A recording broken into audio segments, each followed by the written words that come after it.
Hey, Pilot. Oh, hello, Pilot. I'm so glad you're here. Hey, Pilot. Hey, Pilot. To Nick. I'm not good at starting these things. Hi, how are you today? I am Anna Fialka. I'm Nick's wife, and I wanted to hop on today and just leave him a little Easter present of not having to do one episode. And I know you guys have heard him talk about the chickens that we have, and he views the chickens with so much, I think, sadness. And oh my gosh, it's one of those things that has happened in our family, being chicken owners, that was not his idea.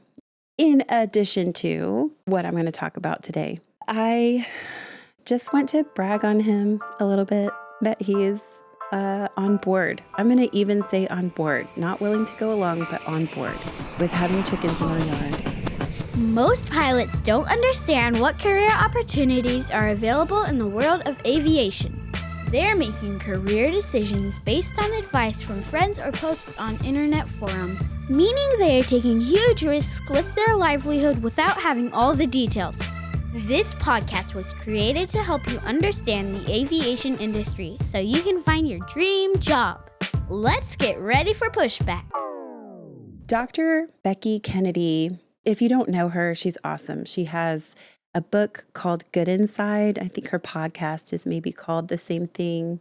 Another great one to listen to. And she's a parenting guru. She's a psychologist that works with children, and she has so many helpful things to say.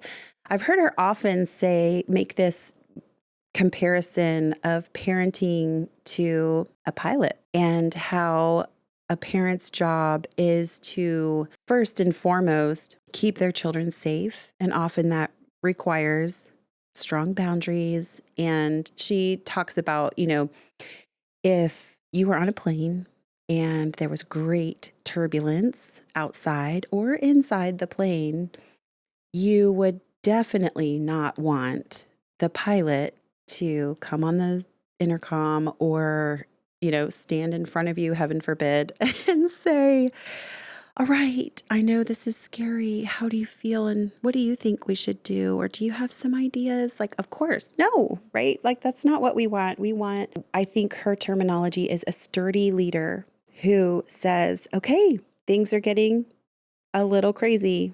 There are several things out of our control right now, but I know what to do. Buckle up. I'll keep you posted.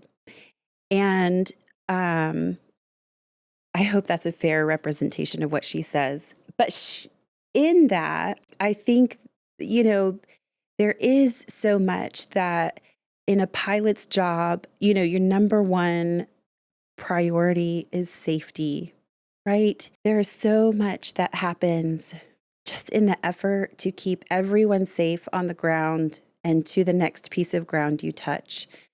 And there's so many rules. There's so many things to memorize, so many protocols. And I appreciate that. And I think it's probably built into either your personality or been drilled into you enough because of your job that makes easy sense. And it's almost innate if it wasn't, And I want to remind all of us that is so important, and that there are so many things that do not fall under a safety matter. There are so many situations that fall outside the rubric of safety protocols that happen in your day. And I think that's where life gets kind of exciting. And it's a place that we have a chance to notice and get creative.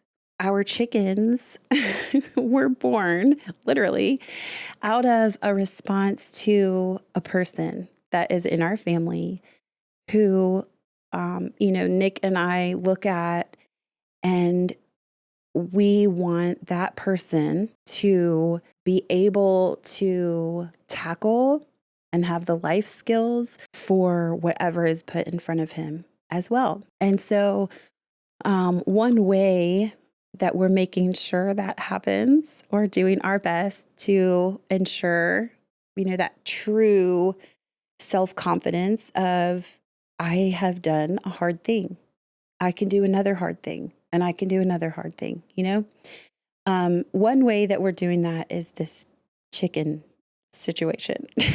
And, I will say, as I'm sure so many parents have endured so many, pets, projects, chemistry experiments, all the things that you endure as a parent for the betterment of that other person. I know that all of the work, all of the time, everything that's put in to raising chickens for Nick, all of the actuality of it, like all the taking really careful steps to make sure we don't track chicken poop into our house, or making sure that, the chickens, Nick is the one who had to get a hawk out of the pen, who got into a hole of the net, and there's a hawk feasting on one of the chickens. And of course, not pretty all the time, right? Like any kind of prey of a chicken is not delicate. So it's those things that are annoying, right? Like nobody wakes up and is like, you know what I want to do? Just make sure, rip a hawk off of a chicken and make sure that the rest of the chickens are safe in the yard, Like, no, nobody wants to do that in the morning when they wake up. But what the underlying part of it, of helping another person, a person that he's responsible for, our precious son, get to the place of responsibility and skill and know-how to care for his chickens, help an egg-bound chicken, all the crazy things that come up, and resourcefulness that's required to care for something else, and the skills to follow through with the habitual care of other lives. We want those skills instilled.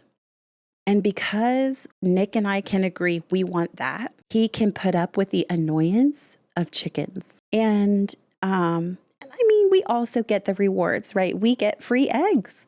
Well, they're not free, but you know what I mean. Basically, we're not buying eggs at the grocery store, and there are plenty of eggs most of the time. There's that, and they're fresh, and they're not like, I don't know. Anyway, they're not from a boxed chicken. That doesn't sound right.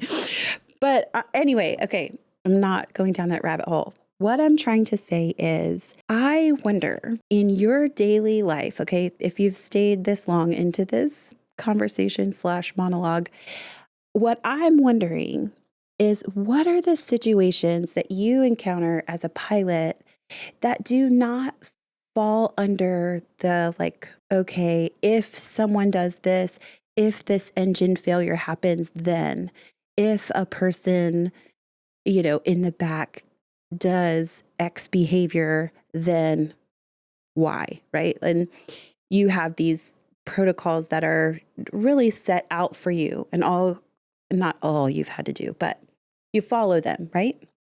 You know them, you know what to do, you follow them. But where in your day can you exercise the chance to get to do something that would be better for another person? So, people fly for so many reasons, right? For the big joys of life, of the first time they're leaving the country, or the first time they're, doing a big thing, like celebrating going to a championship, or going to a wedding, or just having been married, going on their honeymoon, or, all the fun things that they want a trip.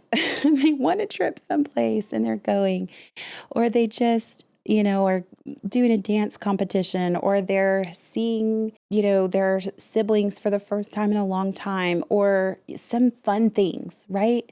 And all the really, really sad parts of life, of grieving someone that's lost, or hoping that they can get wherever their loved one is on time to say goodbye.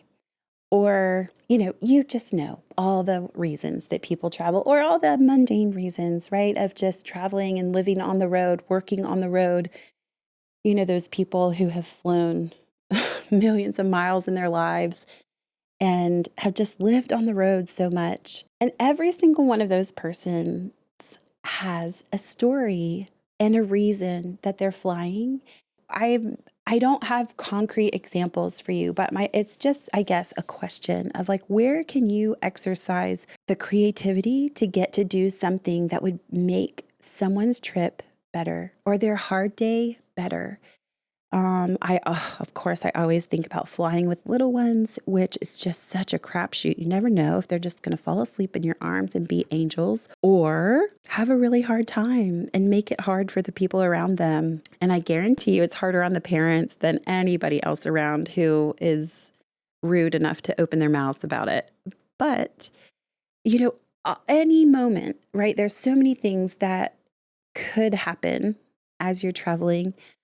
What are creative ways that you could look for a person that you could make their day better? Not just like a surprise, but a real, I want to do what is better for you.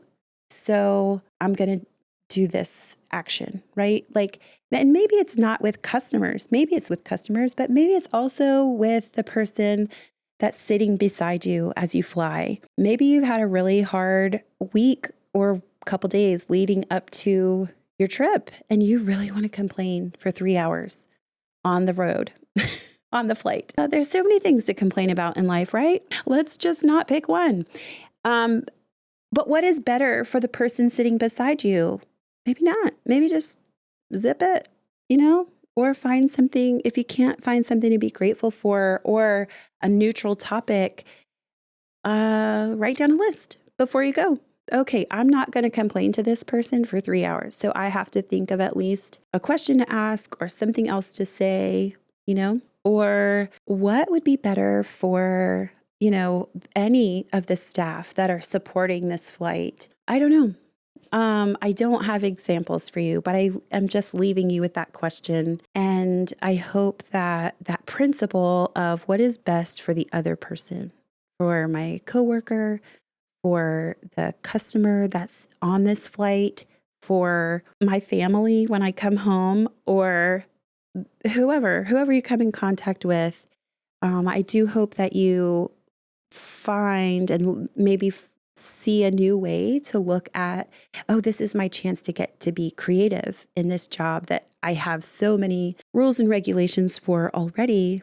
There are nooks and crannies where I can be creative and I can love the people around me well, I hope you guys have a great day today. And thanks for listening to and supporting Ready for Pushback.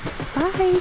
Hey, pilot, before you go, make sure that you take a quick second, like and subscribe to the podcast. If you are watching on YouTube, thank you so much. If you're listening on one of the podcast streaming services, you guys are the best. So please like it, subscribe to it, and maybe, if you have a chance, write a quick review. Tell somebody else why this show is awesome.